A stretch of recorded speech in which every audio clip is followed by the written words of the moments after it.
Oh, hello. Today we're going to be doing a very quick 500 point Zone Mortalis battle report. So I hope you'd be interested in that. Let's start off by looking at the scenario. Now, there is only one mission available in the Zone Mortalis supplement, as it's been published in White Dwarf. So this is going to be part of a series of battle reports. I'll talk more about that later, but this is going to be the video, because the game was so short, being only 500 points, where I'm going to go through the minutiae of the scenario, which we're going to become more familiar with over time. Okay? So, within the winding tunnels of Zone Mortalis, holding ground and maintaining control of vital positions can mean the difference between success and failure. Life and death. The Force the Breach mission represents a defending force fighting to maintain such control in the face of an attacking enemy. The Force the Breach mission is an example of the sorts of missions that can be played in the Zone Mortalis. Future publications will include a variety of missions for Zone Mortalis battles. Bring on the future publications, Forge World. The armies. One player must take on the role of the attacker and their opponent the role of the defender, deciding which will take a given role either by mutual consent. In our game, which is narrative-based, essentially my army, the Emperor's Children, are trying to hunt down and wipe out the sort of straggling salamanders that have retreated into the underground kind of bunker complexes on Istvaan during the betrayal. So we decided that the Emperor's Children would be the attackers and the Salamanders would be the defender. I don't know if we're going to do it that way every time or if we're going to start rolling off. We haven't really decided. We used the Zone Mortalis Force Organisation chart. I'm not going to go through the full kind of rules for Zone Mortalis. If people would like me to review the full Zone Mortalis rule set, please let me know in the comments. That's something I can easily do. Effectively, though, you're limited to at least one troop, a maximum of 5 troops, at least 1 HQ, a maximum of 2 HQ, 2 fast, 1 heavy, and 2 elites. And a Primarch is on there, but obviously not at 500 points. And we chose our armies, and now let's have a look. Setting up the game.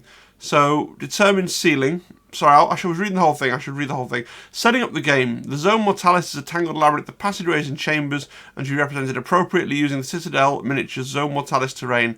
The players set up the battlefield in the following steps.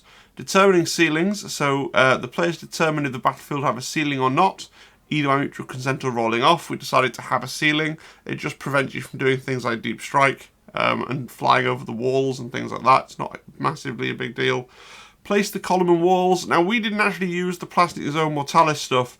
We were using the Necromunda Underhive tiles that have the walls printed on them in different patterns. So we just kind of went through we've got all the cards from the Underhive box plus the expansion set of cards they did with hazards on. So we just shuffled up and got 4 of those that lined up and made a nice map.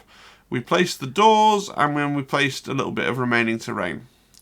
The deployment, now I need to go through this carefully because this is quite interesting and quite key. Before the battle begins, players must divide their army into 2 separate groups of units. One designated the spearhead, the other the reserve. Now the forces are so small, as you'll see in a minute on the next slide. Actually, I can go through it. I can go to that now. So I have done a video about the army selection, because this is part of our slow grow campaign called the Embers of Istvaan. And if you want to have more critique and more insight into why we picked the things we did pick to start off with our 500 points, I encourage you to go and look at that video on my channel. But just to let you know, my force is essentially a dreadnought, a squad, and a character. And my wife's force is essentially 2 squads and a character. So because characters join units, we essentially had 2 things. One of them had to start on the board and one of them had to start in reserve. It then says the battlefield is divided into 4 equal quadrants. As shown in the deployment map, the defender chooses one quadrant to be their deployment zone and deploys all the units in their spearhead anywhere in this area not within 6. The attacker then rolls a d6. On a 3 or lower, he must deploy in the quadrant opposite. If you get a 4 or higher, you can choose any of the 3 remaining quadrants to be their deployment zone. Then they can deploy all the units included as part of their spearhead anywhere in this area, but not within 6 of the board. Now, there's a little bit of a weirdness about the board size, because in this mission the board is a 4x4, 48 by 48. Okay, but in the core rules for Zone Mortalis, it says up to 500 points you play on a 2x2. Then, and so on and so on and so on. So we played on a 2x2 because we were playing 500 points, but we kept the 12 inches exclusion zone in the middle. Okay, but we effectively played on a 2x2 board. So that made it a bit weird, as you're going to see with first turn charges and things. Just trying to marry up the advice they gave here with the map they gave in the mission, which was quite a strange experience. So we set up to deploy the armies. Before play begins, the defender places 3 objective markers, 1 in their own deployment zone and 1 in each of the zones in which either player is deployed. The deployment markers must be faced following the restrictions on page 306 of the Horus Heresy rulebook. Essentially, because it was so tight and so restricted, the 3, as you'll see in a couple of slides' time, the 3 objective markers ended up being in the dead centre of the 3 tiles that they could be placed on. So, just to finish going over the mission, the player who deploys first has the first turn, unless the opponent sees the initiative, and then after 4 turns start rolling. Victory conditions, essentially you're getting 1 victory point for forcing the breach, okay, which is you control, at the start of each turn, the current active player gains 1 victory point for each objective marker they control. Secondary, 1 point for slaying the warlord, and 1 point for killing more than the opponent. Right? So, these are the rosters. Again, there's a whole video going through why we picked what we picked. I've got a Centurion with a jump pack and a Phoenix Power Spear, and a Assault Squad, and a Dreadnought. Helen had a Centurion with a power weapon, which was mastercrafted, a Volkite Serpenter, Breachers with 2 Flamers, and a Pyroclast squad with 7 Pyroclasts in it. Okay? So, Emperor's Children Turn 1, I was the attacker, and effectively what happened is Helen deployed her Breachers on the objective here. I won the roll-off to deploy in anywhere I wanted, so I deployed here, basically in touching range of her miniatures on deployment, which I knew was a bit risky, given that obviously she could seize the initiative. She failed to seize the initiative, so I got the first turn. I rolled for my reserves and my Dreadnought came on. So my Dreadnought came on. We agreed the access points were going to be like up here, down here, along here, and along here. But when you come on from reserve, you can't shoot. You can shoot, you can't assault. So I didn't want to put it somewhere where it was just going to have to stand there and not assault and get shot by all the salamanders. So I decided to try and be sneaky and bring it in back here, so you can see it coming in behind this door here. You can see that in this picture. Meanwhile, I moved my using their jump packs, so they had 12-inch movement and they could fly over this hazardous terrain, the green goo that we defined as hazardous terrain. I moved my squad with the attached character, and what happened was, this picture first, sorry, what happened was, in Zone Mortalis, you don't use the standard reactions in the core book, you use the Zone Mortalis reaction. And so the Overwatch style reaction doesn't happen when you charge, it in fact happens when you move. So because I'd moved close to the Salamanders, they got to effectively do an Overwatch attack, including Wall of Death on their flamethrowers. So you can see here, I started with 11 men, and I've only got 1, 2, 3, 4, 5, 6, 7, 8. So 3 casualties to the Wall of Death flamethrowers, and that includes the squad sergeant who had the Artificer armor, who was able to tank quite a lot of those wounds with his 2-up save before finally succumbing. And then, as I declared my charge over here in this turn, the Salamanders used another reaction to kind of move backwards and back away from the charge, which is another of the Zone Mortalis reactions. So they're able to shoot at me in my movement phase, and then, no, it was as I tried to shoot them, I apologise, they're able to move away from being shot, which meant that I couldn't really affect any of them with shooting. 1, 2, 3, 4, 5, 6, 7, 8, 9. I think maybe I killed 1 Marine. either way, the shooting was pretty inconsequential. No, I didn't think I killed any. There's still all 10 there. And then I charged in, and actually the charge was really lackluster. I wasn't going to challenge, but then Mrs. Tales of Impulse challenged me with her sergeant, so I of course accepted. Somehow my Centurion failed to win single combat with the enemy sergeant. He didn't hurt my champion either. I managed to do 1 wound to them. They managed to do 1...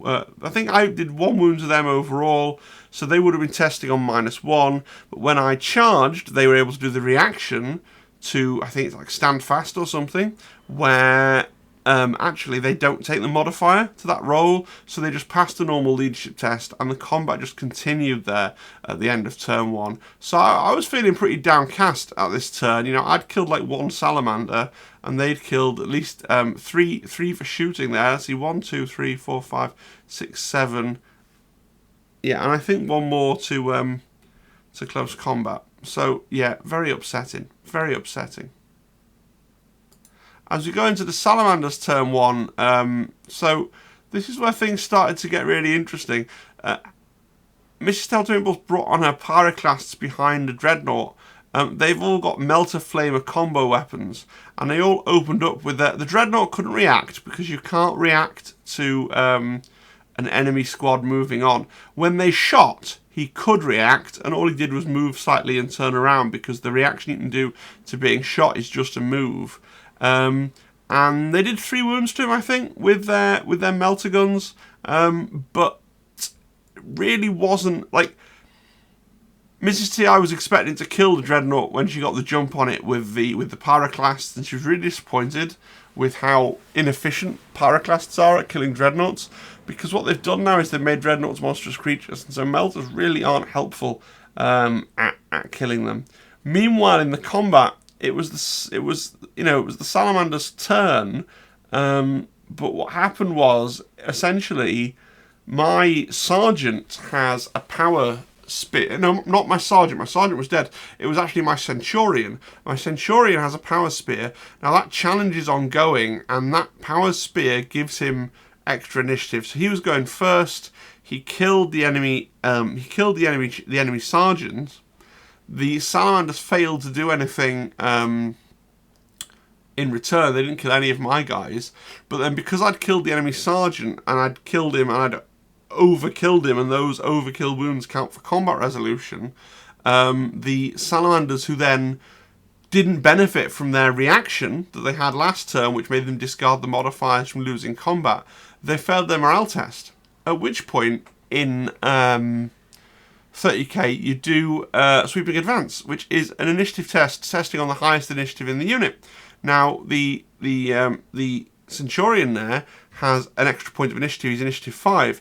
So I was rolling a d6 plus 1, effectively, and Mrs. T, I was rolling a d6, and I got the highest score. And when you do that, you just kill everything in the opponent's unit, which seemed a bit powerful and a bit swingy, and Mrs. Tales of Impulse did basically say it was bullshit, and she was quite upset at that point, because obviously my guys hadn't been sort of scything down the breaches with their invulnerable save in close combat very easily at all. But because my character was able to kill her sergeant, and they failed that one morale test, then they were all just dead. Which is it's going to be really weird to people that have played 8th edition. I remember playing Horus Heresy, I remember playing 7th edition, and I kind of knew that the Sweeping Advance thing was coming, and I kind of know how wretchedly powerful Sweeping Advance is in these games. So that was allowed me then, at the end of the Salamander's turn, to basically consolidate my guys and just stand on this objective. And really, by that point, the game, for all practical purposes, was over. So this is going to be quite a short video, and I apologise if you tuned in open for a full battle report. It's only 500 points, but essentially what happened is I started my turn 2. The pyroclasts were still here at the start of turn 2. I stopped taking photographs because Mrs. Tales of Impulse was quite kind of distressed because she was losing, and I love her a lot, but in the moment when the tide starts to turn in game, she can get a little bit upset. So the Pyroclasts were still down here. I thought about moving these down to here so that they could begin the next turn on an objective, a different objective, and maybe I could get some pistol shots across. This here we were ruling as impassable, so we get some pistol shots across the gap to the Pyroclasts. But by moving, all that would have happened is would let the Pyroclasts here wall of death me using that reaction. So actually, the boring thing of just standing there at the start of turn 2, so that at the start of turn 3 I could get a second victory point, was the right thing to do. Meanwhile, my Dreadnought charged in, and obviously once again they were able to set to defend or whatever it's called, so they didn't take the modifiers in the first round of combat. And it did take 3 fight phases, you know, my fight phase in turn 2, Mrs. TI's fight phase in turn 2, and my fight phase in turn 3 for the Dreadnought to sort of chew through all of the Pyroclasts, because they do have it will not die in different bits and pieces like that. But ultimately, nothing that they tried to do to the Dreadnought made much of a dent in it, because they didn't have power fists and things. So I think I've got him on 4 wounds there. I can't rightfully remember whether he took 3 wounds to the Melters or 2 wounds to the Melters and 1 wound in close combat. But either way, he just... nothing that Mrs. TI had was able to really dent the Dreadnought. So she was pretty unimpressed and pretty much demanded that I thought... we kind of had a plastic Contemptor from the Age of Darkness box set that was nebulously mine or hers, no one's in particular. She pretty much demanded that, now I'm going to have the plastic Contemptor and I'm going to add it to my army for the 750 points. So that was really how that game went. Really a quick game. I'm not sure it really counts. Like, on the scenario is obviously not meant to be played on such a small board, but I feel like if we played it on a big board, there would have been like 2 or 3 tedious turns of just manoeuvring and nothing much happening. So it was short, it was bloody. Obviously I enjoyed it, but I won. I think in hindsight, Mrs. T I enjoyed the game as well, although she didn't really, she didn't so much enjoy it in the moment. But she wasn't so disappointed that we're not playing anymore. You know, we're building up the lists for the 750 point game. So yeah, a quick and dirty game, 500 points. I don't know if that scenario really works at 500 points. Forge will need to bring out more Zone Mortalis scenarios. I really like...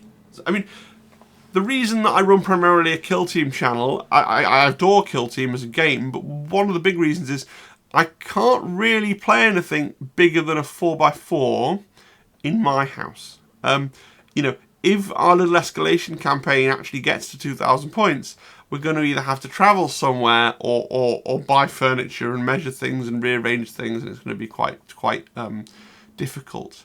The other big takeaways here are Dreadnoughts are obnoxious, which everyone on the internet has kind of been pointing out, but it's a hard one because Dreadnoughts are also a big fan favourite, and for a lot of people they are attaining the prowess that in the stories and things they always should have had. I guess it's not a massive problem because it's a system effectively where everyone's building off the same core army list and everybody can have Dreadnoughts. And I think everybody that plays Horus Heresy probably quite likes Contemptor Dreadnoughts in concept, like, because it's a very Horus Heresy thing. So even though it is a little unbalanced, it's almost not actually that unbalanced because everybody has access to it. And obviously, if you're playing it hyper competitively and just take maximum Contemptors, then it's going to be ridiculous. But Horus Heresy is a narrative game. I think if you vaguely kind of go, look, you know, if you vaguely look at people's lists and go, hey, could you tone that down a little bit and not take like 3 Contemptors or 4 Contemptors and this, that and the other, and try and match up a little bit in that regard, I don't think it's a big problem. It's not as big a problem as balancing army lists in 40k where, you know, I don't know, Custodes might come out and be really overpowered and then other people are playing different armies, right? So they don't have access to that same stuff. In a system where everybody's basically playing with the same possible army with obviously the Legion rules layering on top of that. But in a system where people are basically playing the same possible army, having one or two really powerful really efficient units, really powerful units, doesn't seem like a massive problem because everyone has access to them. My takeaway was I need to add more line to my force. So when I get round to doing the hobby component and doing the 750 points video, I'll be adding more line, because there were those 3 objectives there. Only one of them ever came into play. I think more line is what's needed. Mrs. T, I think, is adding more line, but also really wants to add a dreadnought. And so I hope you've enjoyed this little video. It was originally going to be, I was originally sort of saving these remarks because I'm aware that there's kind of not so much here to make a full video.